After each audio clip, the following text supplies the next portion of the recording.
모세가 여호와께 부르짖어 가로되 내가 이 백성을 어떻게 하리이까? 그들이 얼마 아니면 내게 돌질하겠나이다.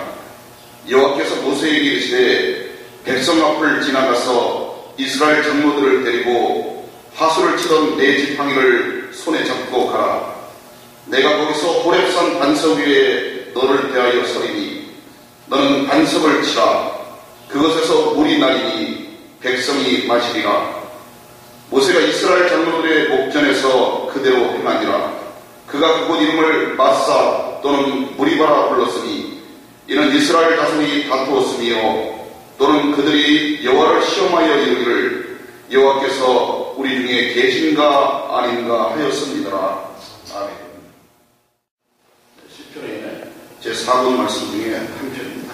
95편 말씀은 바로 인생의 순례에 대한 우리의 인생을 하나님께 의존하지 않는 그 길은 헛된 것임을 노래하고 있는 시편 중에 하나입니다.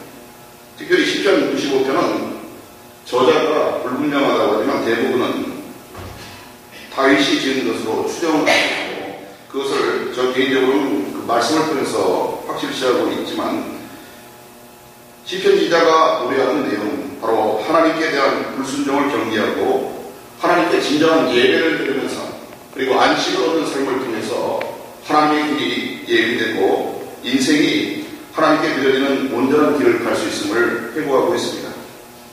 첫째는 예배의 삶입니다. 시편 95편이 노래하는 삶은 바로 예배의 삶, 안식을 얻는 삶인데 우리가 먼저 1, 2절 말씀을 통해서 보시면 이 진정한 예배를 드리는 우리의 삶의 자세를 세 가지를 통해서 노래하고 있습니다. 우리 한번 1절과 2절 말씀을 다시 한번 읽겠습니다. 오라 우리가 여호와께 노래하며 우리의 구원의 반석을 향하여 즐거이 외치자. 우리가 감사함으로 그 앞에 나아가며 시를 지어 즐거이 그를 노래하자. 첫째는 바로 기쁨으로 예배를 드리라는 것입니다. 예전에 이 새벽에 하나님께 예배드리고 기도하는 이 삶을 통해서 저는 그 하루의 일정을 기록을 하면서 새벽 예배라고 기록합니다. 그런데 우리가 새벽 기도 물론 그 기도하러 하나님께 응답받기 위해서 간절히 기도하지만 더 중요한 것은 우리가 예배 중에 기도한다는 것입니다. 그래서 이 새벽 예배가 아니라 새벽 기도야 되고 사실은 저희 선배 목사님을 통해서 그렇게 배웠습니다. 새벽 기도니까 그냥 평안히 와서 그냥 기도만 하는 거예요. 그런데 사실은 하나님께 예배를 드리는 삶이 바로 이 새벽을 깨우는 첫 삶인 것입니다. 어떤 분은 바로 우리가 잠으로부터 깨어나서 빨리 회복되는 그 영성이 필요하다고. 그러니까 보통 아침에 일어나서 하나님께 예배드리는 이 과정 중에 좀 그 긴 시간이 소요될 수 있죠. 그러나 오늘 시편 95편에 기자를 통해서 우리에게 주신 말씀은 바로 첫째, 기쁨으로 예배를 드려라. 그러니까 우리가 새벽에 기도할 때도 밤으로부터 우리가 잠으로부터 깨어나서 하루를 시작하는 이것이 내면적으로는 참 거룩하고 또 숭고하고 어떤 그 무게감이 있을 수도 있지만 빨리 기쁨의 원천을 회복할 필요가 있다는 것입니다. 데살로니가전서 5장 16절에서 18절 말씀 항상 기뻐하라 쉬지 말고 기도하라 범사에 감사하라 이는 그리스도 예수 안에서 너희를 향한 하나님의 뜻이다. 성경에 있는 하나님의 뜻이라고 하는 것은 첫째 기쁨의 능력이 있습니다. 기쁨과 기도와 감사의 삶을 통해서 오늘 시편 기자가 노래한 것처럼 감사함으로 그 앞에 나가며 즐거이 그를 노래하자. 이 새벽에 여러분 우리의 삶이 이 삶의 에너지가 기뻐야 됩니다. 저는 사실은 새벽에 농담을 잘하는 편인데 새벽에 농담을 하면 중요한 점은 대부분의 사람들이 웃지 않습니다. 그러니까 그런 것이 바로 또 제 삶이 또 시편 기자의 삶이 되기를 바라며 우리가 또 기쁨의 영성이 충만한 예배의 삶이 되기를 바라겠습니다. 두 번째 예배의 삶이라고 하는 것은 바로 경외의 삶입니다. 우리 6절 말씀을 한번 읽겠습니다. 같이 읽습니다. 오라 우리가 굽혀 경배하며 우리를 지으신 주 앞에 무릎을 꿇자. 첫째는 기쁨의 예배를 드려야 되지만 둘째는 바로 경외함으로 하나님께 예배를 드려야 된다는 겁니다. 시편 기자는 이것을 여호와 앞에 무릎을 꿇자라고 했습니다. 우리가 하나님 앞에 예배를 드리고 기도를 할 때 그 마음이 바로 무릎을 꿇는 심정으로 하나님께 나오며 실제로 그렇게 무릎을 꿇고 기도를 해야 된다는 것입니다. 이것이 바로 reverence for God's sovereignty. 우리가 어떤 분을 존경하다고 할 때, 그분의 삶을 존경하다고 할 때 그것을 리스펙트라는 표현을 씁니다. 그런데 존경을 하되 무릎을 꿇고 복종하며 모든 것들을 다 들여서 그것을 경배하는 것, 그것이 바로 경외라는 표현을 씁니다. 그게 바로 reverence입니다. reverence for God's sovereignty. 하나님의 주권과 하나님의 섭리에 대해서 우리가 무릎을 꿇는 예배, 이것이 진정 경외함의 예배입니다. 사실은 많은 그 열린 예배를 주장하는 분들이 그 복장이 편해야 그 즐겁고 편안한 예배를 드린다, 그렇게 주장하는 사람들이 있습니다. 그런 그 다양성을 저는 그걸 그 몰입명하게 외면치는 않습니다. 왜냐하면 그 복음을 받는 대상자들이 쉽게 복음을 전하고 그렇게 편하게 하기 위해서, 심지어 뭐 저희 교회에서 여러 목회자들이 모여서 한번 영성기도를 갖고자 할 때 예배를 드렸더니 어떤 그 정혜원 목사님들은 그 청바지를 입은 데서 떠나서 찢어진 청바지를 떠나서 나왔어요. 그래서 제가 뭐라고 이제 얘기를 못하겠어요. 목회자님들 왜 그렇게 하셨습니까? 그랬더니 저희는 불신자들에게 다가가야 됩니다.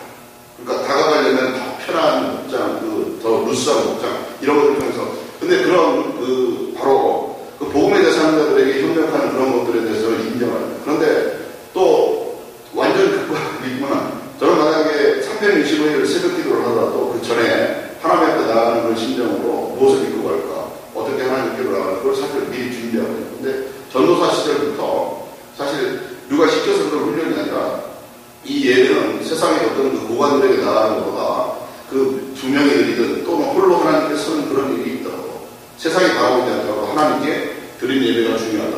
그것은 제 지론이지만 바로 그런 분들을 제가 비하하려는 말씀은 아니고, 그런 그 목회관들도 다 인정하지만, 그러나 우리는 적어도 예배를 드릴 때 하나님께 나아가고 세상의 어떤 정세에 나아가는 것보다 더 거룩함으로 나갈 필요가 있다고 생각합니다.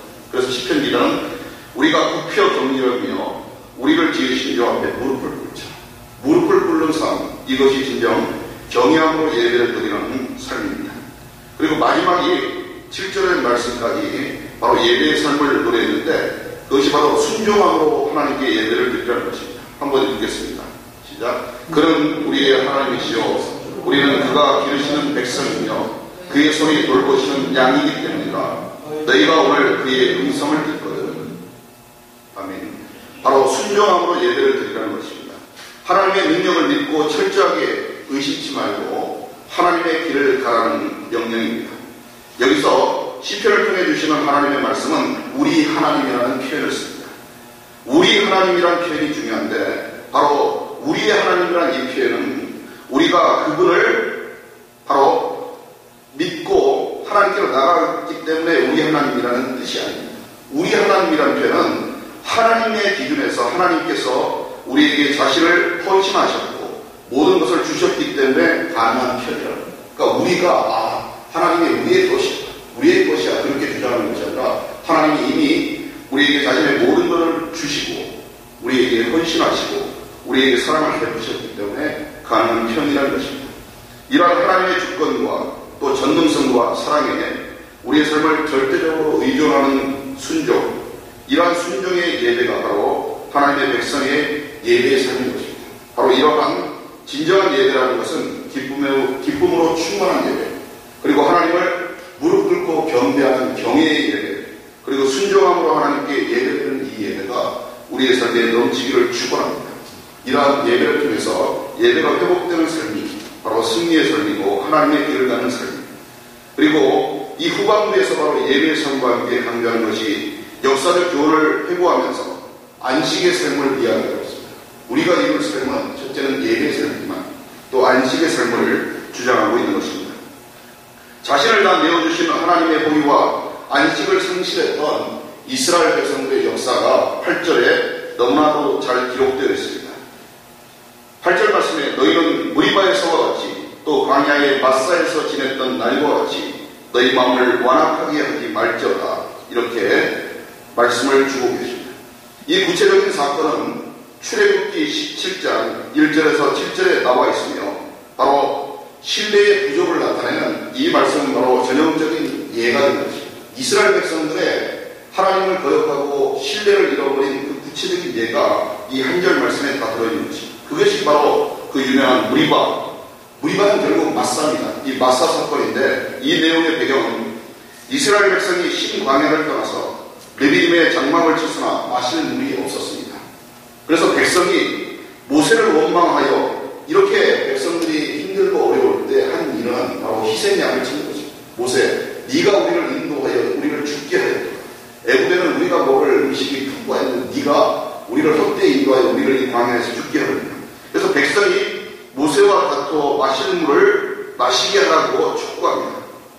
그리하여 모세가 하나님께 나아가서 이 백성이 내게 돌길질 하겠느냐, 하나님 어떻게 하시겠느냐. 그랬더니 하나님께서 호렙산 반석 위에서 내 지팡이를 치라 하여 그것을 쳤더니 그곳에서 물이 나와서 살게 되었습니다. 그리하여 그곳 이름을 마사 또는 무리바라 부르게 되었는데, 바로 무리바라고 하는 것은 이스라엘 백성이 다투었다는 것입니다. 바로 코러링, 이 다투었다는 것입니다. 그리고 마사는 그들이 여호와를 시험하였습니다. 감히 하나님을 사람이 어떻게 시험할 수 있습니까? 그런데 하나님의 그 전능성에 대해서 이들이 시험을 하였습니다. 그리하여 그들이 가진 그 결과는 바로 11절에 드러납니다. 그리하여 내가 노하여 맹세하기를 그들은 내 안식에 들어오지 못하리라. 그리하여 그들은 가나안 목지를 밟지 못하게 되었는데, 바로 무리바와 마사는 같은 지명입니다. 무리바는 백성이 다투었다는 뜻이고 마사는 하나님을 시험하였다는 뜻입니다. 이러한 그릇된 길을 갔을 때 그들은 안식에 들지 못하였습니다. 시편 65편에서 드러난 삶은 바로 예배의 삶이며, 바로 우리가 천국을 향해 나갈 때 안식을 얻는 삶을 내세우고 있습니다. 성경에 드러난 사바스, 이 안식의 의미는 우리가 이 안식을 잘 이해해야 될 점이 있습니다. 첫째, 안식의 의미는 바로 하나님이 세상을 창조하시고 쉬셨던 7번째 날, 이 안식의 날을 바로 안식이다. 그것을 안식이다. 근데 두 번째 안식은 바로 오늘의 말씀처럼 이스라엘 백성이 노예 상태에서 가나안으로 들어가 안식하게 되는 그것을 안식이라고 합니다. 그런데 안식을 하지 못했어요. 왜 그랬냐면 하나님을 시험하였고 다투었기 때문에. 여러분, 안식을 얻는 여러분들이 되기를 축원합니다. 그리고 마지막 세 번째 안식의 의미가 가장 중요한데, 그 안식이 바로 그리스도로 말미암아 영원한 안식을 누리라는 것입니다. 여러분, 이러한 안식을 누리는 여러분 삶이 되기를 바라며, 바로 시편 65편의 저자가 다윗심을 주장하는 것이, 우리가 오늘 마지막 기도의 제목은 히브리서에서 시작했습니다. 우리가 히브리서 4장에 보면 바로 이 안식이 우리에게 임하여야 함을 하나님의 말씀이 주고 있습니다. 우리 바로 예배의 삶, 하나님께 드리는 절대적인 예배, 그리고 안식을, 우리가 오늘은 비록 안식이 아닙니다. 사실 제가 오늘 즐겁게 안식하려고 그 찬양을 부르고 싶었지만, 안식은 아니지만 우리가 안식의 삶이라는 것이 바로 그리스도로 말미암아 영원한 안식을 누리는 이 이스라엘 백성과 같지 아니하여 목지에 들어가지 못하는 삶이 아님을 주고 계신 것입니다. 우리 한번 히브리서 4장 말씀을 통해서 이 말씀을 한번 보시겠습니다. 히브리서 4장 말씀을 통해서 1절부터 11절에 보면 오늘의 말씀처럼 진정한 하나님께 드리는 예배와 순종의 삶을 통해서 안식을 얻기를 촉구하고 있습니다. 우리 바로 이것이 또한 이 시편 65편의 저자가 다윗심을 입증하는 말씀이 사실 히브리서 4장을 통해서 성서학자들도 이것을 받침하고 있는 것입니다. 우리 한번 4장 1절부터 11절까지 한번 교독하겠습니다. 제가 가진 성경으로 356면에 있습니다. 그러므로 우리는 두려워할지니 그의 안식에 들어갈 약속이 남아있을지라도 너희 중에는 혹 이르지 못할 자가 있을까 하리라.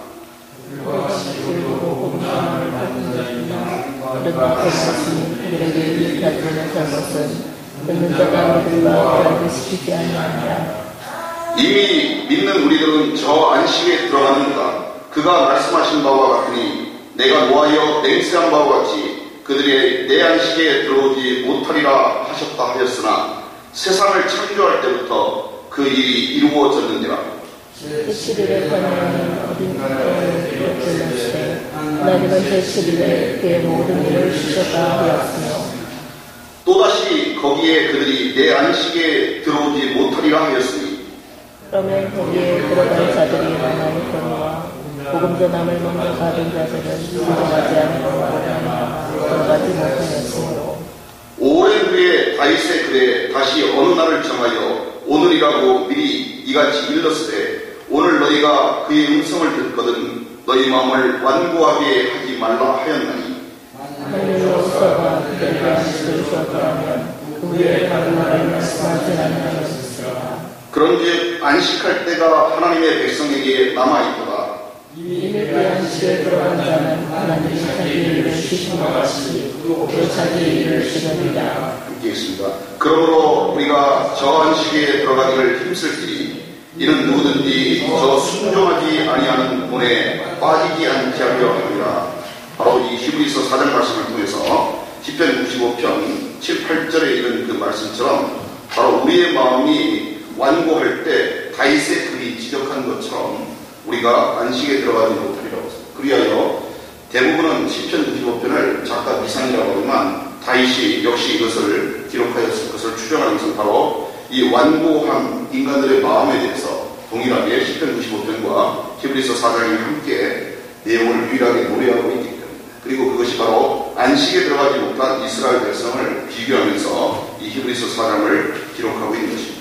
바로 우리는 말씀을 정리하여 우리의 삶이 바로 진정한 예배의 삶과 영원한 안식을 가는 삶이니, 어떤 자들은 하나님의 길을 가는 자들은 안식을 얻지만 하나님의 길을 가지 못하는 자들은 안식을 얻지 못한다는 것이 성경의 지론입니다.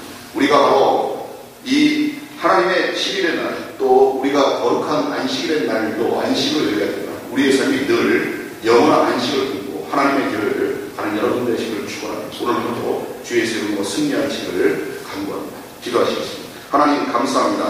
오늘도 생명을 주신 하나님께서 아버지의 미혹을 받고 때로는 하나님을 시험하는 어리석은 자들과 같지 아니하고 아버지여 하나님 안에서 하나님의 세상을 창조하신 섭리를 거룩함으로 여기고 또 예리의 삶과 안식의 삶을 통하여 이스라엘 백성의 어리석은 아버지여 가나안에 입성하지 못하는 삶과 같지 아니하여 그리스도로 말미암아 영원한 안식을 누릴 하나님의 권세자로 하나님의 백성들이 될 수 있도록 아버지여 기도하옵나이다. 이 자리에 선 종들과 무릎 꿇고 하나님께 간절히 달려나가는 아버지여 하나님의 위대한 자녀들을 축복하여 주시고 오직 세상의 길이 아닌 하나님의 길에 들어서 영원한 안식을 누리며 함께 하늘의 나라를 향하여 아버지여 하늘의 나라를 기다리는 저희들 될 수 있도록 축복하여 주시옵소서. 오늘 하루도 주 예수 이름으로 승리하며 어느 곳에 가든 하나님의 길을 가며 복음의 증인으로 달려나갈 때 우리의 손을 붙들어 주시고 발걸음을 지도하여 주셔서 이 세상에서 승리토록 인도하여 주옵소서. 감사드리며 예수 그리스도의 이름으로 기도드립니다. 아멘.